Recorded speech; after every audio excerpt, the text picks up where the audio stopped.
Hello everybody, it's Lorraine Alternative Homesteading, October 23rd, 2024. This won't be too long, but I saw this question that was posed on Quora and a response, and I don't know if it's something that we discussed all that much. What are some signs that your neighborhood may be involved in organized harassment or gang stalking? And I'm sure you all have your own ideas of how you recognized what was happening in your neighborhood, whether you moved into a neighborhood where it already existed and they set up around you, or in a neighborhood that you already lived in for a long time and then you saw the changes happening. So what this individual stated is, let me see, just get it here. The person who responded is named Ione, E-I-O-N-E, claims that they're a counselor. So what are some signs that your neighborhood may be involved in organized harassment or gang stalking? Every time you go outside to your porch or patio or yard or trash can, or walk your animals or feed your animals, they immediately begin driving by your house, or you hear air surveillance over your house by a helicopter or an airplane. If you live near the water, like the beach or a lake, they will begin to float past your docks or boats or marina. As soon as you leave your house, you will be followed and watched from either direction. If you're going north, south, east, or west, they will start following behind you or rushing past you. Or they will start driving past you extremely fast from the opposite direction. You will see a probation car, a community policing car, one of your neighbors in their cars, cops in marked cars like an SUV, a cruiser, a truck, or a van. It can be white, black, black and white, blue. Or you will see a federal or state car. They usually have a relatively small emblem on the front doors of the cars. Some have lights and some don't. They also hide on the side of the road, waiting for us to drive by. Sometimes they randomly select us, or they're contacted by their handlers to report us exiting your house. They usually have at least 3 or 4 neighbors of yours close by to report when you leave and return, and they're generally waiting for you. If you have a cell phone, which most people have these days, you will be tracked by your cell phone. The neighbors have apps they can use, or a method of electronics to track you and find you. There are cameras about every 6 to 10 feet. The handlers and other employees have a room the size of an auditorium with 50 to 100 screens or more. Big screens that allow them to access any working cameras anywhere in the world, especially with countries that are our allies. They know exactly when you leave and exactly when you return because they have several methods on one person. The handlers know exactly who you are, your vehicles, the places you visit or shop. In order to turn you in, they must drive past you so they can say that they observed you. They're always watching you and gawking at you like you're suddenly going to explode. They also send canine cops too. That is because they're hoping you will do something illegal and then they can turn their dogs on you.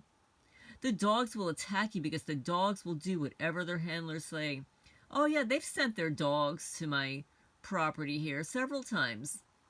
And you can see that the dogs appear to be remotely controlled because they'll suddenly stop whatever it is they're doing, stand up, and walk back to where they came. That wasn't so with the remote-controlled cat attack. That was a different story entirely. And if you'd like to see how the technology can cut your skin without cutting 2 layers of clothing, email me at alternativehomesteading@gmail.com. I will show you a 1-inch triangle cut into my forearm with some kind of a laser or weapon that they use. The military ones are hoping and looking for promotion and ranks or getting assignments that will give them prestige. They're constantly talking to each other by some means of electronics. It used to be only by phone or walkie-talkie. Now it's several ways. Computer, iPad, etc. They're always in constant communication with each other. They talk nonstop. No, not my neighbors. They're not yappers. They're constantly searching for you on their phones, and once they catch up with you, they love when you have a busy life because it gives them lots of reasons to charge the IRS and get write-offs for many, many actions and items, and they get promotions and prestige, and maybe even a medal. All that means is money and promotions and prestige. I'm sorry, guys. There ain't nobody like that around here. There's nobody prestigious around here. They're always taught you're doing something wrong, so they need to catch you at it. If you're not doing anything wrong, they'll always make some up kind of lie about us. They're told we're sex workers, thieves, or terrorists. The military ones, they don't need proof. All they do is follow orders. So whatever the handlers say, which are lieutenants or some kind of commanding officers, they don't ask questions. They do what they're told. Military do not question orders. So they're sheep, basically. They know we're not doing anything wrong. That is not the point. They're looking to get paid. They have to stalk and report you so they can legitimately say that they observed you doing whatever you're doing. It also gives them the opportunity to spend money where you are and charge it to their company's expense accounts, whether it's government or private sector companies. Well, isn't that interesting? Well, I have some things to add to that because when I lived at 52 Sutton Drive, Manalapan, New Jersey, I lived there for 30 years as original owner. So obviously, I saw them set up around me. After the original owners of my neighbors who lived all around me sold their homes because their children grew up, like everybody else. The children grew up, they wanted to downsize, they moved out of state. Then they moved in the paid informants, the perpetrators, the criminals, that they're all in on it. The first thing one did diagonally across the street, they bought Ronnie and Doreen's house, and Ronnie and Doreen's house was gorgeous. They had an in-ground pool, gorgeous landscaping. Everybody was shocked in the neighborhood because when these criminals moved in, what did they do? They cut down all of the landscaping. Everything gone. Why? So they could have a very easy view of their target, right? With all that landscaping, people could hide in there. You can't really get a good view with all that gorgeous puffy trees and shrubs and stuff. So they had to cut it all down so they can get a better view. Then, after those criminals moved in, my neighbor next door, Andy and Chris, they moved to another state. They're the ones that would play this polka music in the backyard. They would just disappear all day long and just play it all day long. They would saw wood in the backyard. They were obviously told to do all of these things. And I had been living next door to them for all those years. I mean, they were friends at one time. But then they started doing all bizarre stuff, a couple of years before they moved. And when they moved, then Steve and Vicky moved in. Yeah, Steve and Vicky. They actually didn't really live there. They lived somewhere else. But Steve lived there most of the time with Vicky's brother and some other weird gangster-looking guy that drove here from Connecticut. I call them the real estate mobbers. They were always on the lookout. Steve is the one that would hide in the shrub and then jump onto my porch, open up my front door, and throw things into my hallway. Yeah, that's what they do.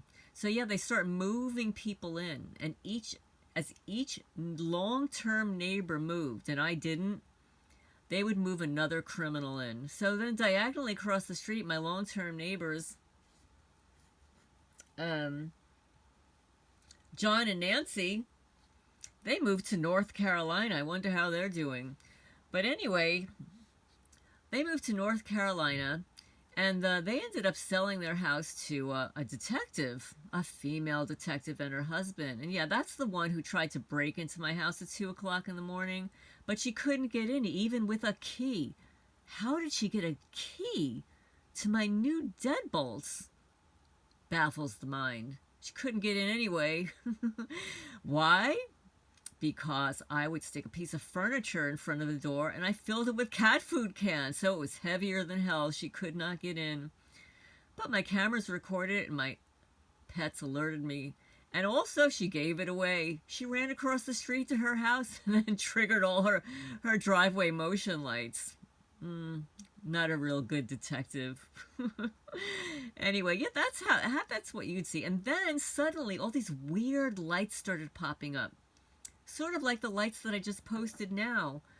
My neighbor down the block would suddenly have a light turned on in the backyard all night long, and it would go into my bedroom window, just like the one here in rural Kentucky. Yeah, they erected these two lights.